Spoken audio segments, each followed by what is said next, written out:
अस्सलाम वालेकुम नाज़रीन। जुल्म करने वाले पर और जुल्म का साथ देने वाले के खिलाफ मौलाना तारिक जमील ने खुलकर बयान दे दिया और बताया कि किस तरह से दुनिया में ही जुल्म करने वाले पर और जुल्म का साथ देने वाले पर लानतें पड़ती हैं। आइए पहले उनकी गुफ्तगू सुनते हैं, जिस पर बात करते हैं। इमरान साहब, एक बहुत बड़ा भूचाल पाकिस्तानी सियासत में और मौजूदा हालात में आया जब हाई कोर्ट के 6 जजेस ने ख़त लिखा अपनी सुप्रीम कोर्ट को, पाकिस्तान के काज़ी उल क़ुज़ात को, और उसमें कहा गया कि फैसलों पर असरअंदाज हुआ जा रहा है। एक जज के घर में कैमरे लगा दिए गए, एक जज के अजीज को अगवा कर लिया गया, किसी पर तशद्दुद किया गया। जज तो खुदा के बाद ज़मीन पे सबसे बड़ा और अल्लाह का ही दिया हुआ वस्फ जो इंसान के पास अदल की सूरत में, ये जिस मुल्क में अदल और उसकी कुर्सी पे बैठा हुआ शख्स अगर इतने दबाव का शिकार हो जाए तो ये कहाँ जाएगा समाज। हज़रत अली अलैहिस्सलाम का फरमान है मशहूर, कुफर के साथ निज़ाम चल जाता है, जुल्म के साथ निज़ाम नहीं चलता, मिट जाता। मिट जाने की निशानियां हैं। अल्लाह ताला ने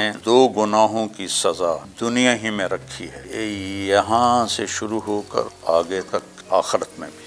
बाकी जितने गुनाह हैं बेशुमार हैं, उनकी सज़ा मरने के बाद है। लेकिन 2 के बारे में अल्लाह के नबी ने फरमाया कि यहीं से उनकी पकड़ शुरू हो जाती है, चाहे हमें नज़र ना आए, लेकिन यहीं से उनकी पकड़ शुरू हो जाती है। एक माँ बाप को दुख देने वाला और एक जुल्म करने वाला, यहीं से काम शुरू हो, दुनिया से शुरू हो जाता। मजलूम के लिए तो बहुत बड़ी तसल्ली है इमाम हुसैन, जालिम के लिए क्या तसल्ली है?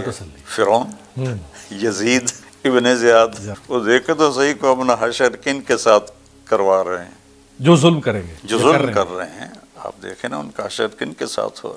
मेरे नबी ने फरमाया जब तुम पर ज़्यादतियाँ होंगी, मदीने वालों से कहा, तो तुम क्या करोगे? हाजी हम तलवार उठाएंगे, अपना हक वसूल करेंगे। तो आपने फरमाया इससे अच्छी बात बताऊं? उनका जी क्या? का सब्र कर लेना और हौज़े कौसर पे मेरे पास आ जाना, सारा पूरा करवा दो। तो ये हर दौर के मुसलमानों के लिए वादा है। ये जो भी एक जुल्म, और सिर्फ जुल्म ही नहीं बल्कि एक फस्तायत का एक माहौल जिधर से आया, कुछ जज ही नहीं, अब तो एक जज रह गया था, अगर वो जज भी बोल पड़ा है कि मेरे साथ ये हो रहा है तो चले सियासतदान, सहाफ़ी, कुछ और तबके, वो तो हर दौर में कहते रहे थे। 6 जज एक ही जुबान से कह उठे कि हमारे साथ ये हो रहा है। अमीर भाई, जालिम बड़ा काबिल रहम है, जो इस पर हाल आने वाला है वो इसको पता नहीं कि कितनी मेरे रब की खौफनाक पकड़ आने वाली है। जालिम होने के लिए काफिर होना ज़रूरी नहीं है। क्या बात? जालिम मुसलमान है या काफिर है, एक बिरादरी है। और मजलूम होने के लिए मुसलमान होना काफ़ी नहीं। मजलूम एक बरादरी है, चाहे वो हिंदू है चाहे वो मुसलमान है। अल्लाह मजलूम की आह को सुनता है, अर्श को हिला देती है, चाहे वो काफिर ही क्यों ना हो, और जालिम के सजदों को रद्द कर देता है, चाहे वो तहज्जुद गुजारी क्यों ना हो। हज्जाज जुल्म की एक अलामत का नाम था, अलामत थी। रोज़ाना तहज्जुद में 10 सिपारे खड़े होकर पढ़ता था, और अल्लाह ने उस पर ऐसी खौफनाक बीमारी डाली कि वो इबरत का निशान बन गया। उसको मैदे का कैंसर हुआ और उसके अंदर अल्लाह ने सर्दी डाल दी। तो उसको इतनी सर्दी लगती थी कि आग की अंगीठियाँ उसके इतनी करीब की जाती कि उसके ये बाल जलने लग जाते थे। और फिर भी वो ऐसे ठिठुरता रहता, ऐसे ठिठुरता था, सिर्फ जालिम होने की वजह से, सिर्फ जालिम होने की वजह से। और हकीमों ने गोश्त का टुकड़ा लेकर उसको धागे से बांध कर उसे कैसे निगल लो, तो उसने निगला तो उसके मैदे में चला गया।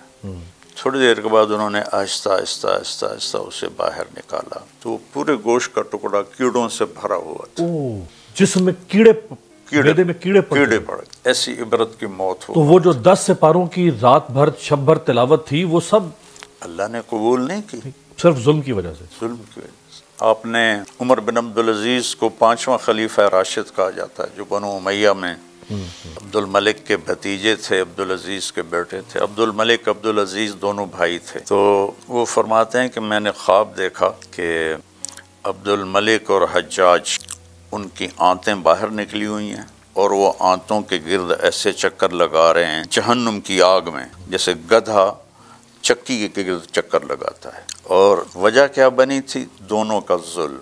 तो ये जो एक अरसे से, गुज़श्ता तकरीबन 2 साल से خیر ہر دور میں بہت کچھ ہوتا رہا ہے، لیکن یہ 2 سال سے جس طرح ایک خاص طبقے کو دیوار سے لگا دیا گیا، عورتوں کو گرفتار کیا گیا، بغیر سزا کے کئی مہینے سے لوگ گرفتار اور جیلوں میں، چادر و چار دیواری، چھاپے، صرف ایک ہی کے اوپر سارے الزامات اور اسی کا رگڑا، باقی سب کی کھلی چھوٹ، یہ کس زمرے میں ہے گا؟ یہ کیا ہوگا؟ دیکھیں ہماری عورتیں نہیں، عورت دنیا میں کافر ہو یا مسلم ہو وہ قابل احترام ہے. عورت کو اللہ نے احترام دیا ہے. آدم علیہ السلام کو مٹی سے بنا کر پتلا بنا کر چھوڑ دیا اور وہ کتنے عرصے تک سوکھتا رہا ننگا، پھر اس میں روح ڈالی اور پھر لباس پہنا ہے.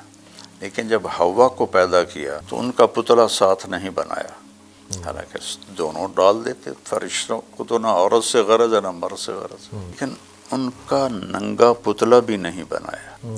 پیدا کرتے وقت سب پر نیند طاری کر دی، حالانکہ کوئی دیکھنے والا اس کو اور تو انسان تھا نہیں، دیکھنے والا نہیں تھا. آدم علیہ السلام کو سلا دیا، آنکھ کھلی تو بازو میں عورت بیٹھی ہوئی ہے پورے فل ڈریس میں. تو یہ عورت کی عزت اور احترام اس کی اس صنف کی وجہ سے یہ رکھا گیا ہے، چاہے وہ مسلم کی ہے اور چاہے وہ کافر کی ہے. تو ہمیں تسلی ملتی ہے نبی کے گھر سے. نبی کی بیٹیوں کے سروں سے چادریں اتر گئیں تو فرشتوں نے بھی آنکھیں بند کر لی ہوں گی. تو ہماری مستورات بہت بعد کے دور کی ہیں، ان کا حشر انہی کے ساتھ ہو جائے گا تو کیا گھاٹے کی چیز ہے. کچھ لوگ جو کچھ ہو رہا ہے اس کا ایک جواز یہ بھی دیتے ہیں کہ جی پہلے بھی تو ایسا ہوتا تھا، تو اس دفعہ بھی ہو رہا ہے تو کیا ہو گیا؟ ہوتا رہے، یہ کیا یہ جواز مطلب ایسا ہے لا تحسبن اللہ غافلا عما يعمل الظالمون. اللہ کہتا ہے ان ظالموں کو کہو کہ جو تم کر رہے ہو میں اس سے غافل نہیں ہوں. انما یؤخرهم لیوم تشخص فیہ الابصار. ایک دن تک کے لیے میں نے مؤخر کیا ہوا ہے جس دن آنکھیں پھٹ جائیں گی. مہطعین مقنعی رؤوسہم، اور ان کے سر جھکے ہوئے ہوں گے اور حواس باختہ ہوں گے. لا یرتد الیہم طرفہم، اور ان کی آنکھیں پھٹ چکی ہوں گی. افئدتہم ہوا، اور ان کے دل اڑ رہے ہوں گے، دھک دھک کر رہے ہوں گے. یہ تو پورا قرآن نے تصویر کھینچ. فلا تحسبن اللہ مخلف وعدہ رسلا. جو میرے وعدے ہیں رسولوں سے نہ سمجھنا کہ میں وعدہ خلافی کروں گا. ان اللہ عزیز ذو انتقام. اللہ تعالیٰ انتہائی طاقتور ہے اور انتہائی انتقام لینے والا ہے. تو یہ تو قابل رحم لوگ ہیں جو چند ٹکوں کے پیچھے اپنی آخرت کو خراب کر رہے ہیں. کوئی بھی ہو، یہ قابل رحم لوگ ہیں. مرتے ہی ان کے ساتھ تباہی کا سوان شروع ہو جائے. میرے نبی نے فرمایا اگر مجھے ڈر نہ ہوتا کہ تم مردوں کو دفن کرنا چھوڑ دو گے تو میں تمہیں قبر کا عذاب دکھاتا، لیکن مجھے ڈر ہے کہ تم دفن کرنا اگر وہ عذاب دیکھ لو گے تو تم اپنے مردے کو قبر کے سپرد نہیں کرو گے، چھوڑ دو گے. مولانا صاحب ایک تو وہ شخصیت ہو سکتی ہے کہ جو ظلم کر رہی ہو، لیکن جو لوگ ظلم کی حمایت میں کھڑے ہو جائیں یا ظلم کا جواز پیش کریں. میں اگر بطور صحافی آج ظلم کا حامی ہو جاؤں، آپ ایک عالم دین اگر بطور ایک عالم دین اگر آپ ظلم کا جواز پیش کریں، کوئی دانشور اگر، کوئی وکیل، کوئی جج، کوئی اور اگر وہ ظلم کی دلیل پیش کرنا شروع کر دے. آپ دیکھیں کہ اس میں کوئی شک نہیں کہ یزید نے قتل حسین کا حکم نہیں دیا تھا، اس کو پتہ بھی نہیں تھا. اس نے ابن زیاد کو بھیجا کہ کوفے والوں کو کنٹرول کرو، ریٹ اسٹیبلش کرو اسٹیٹ کی ہماری.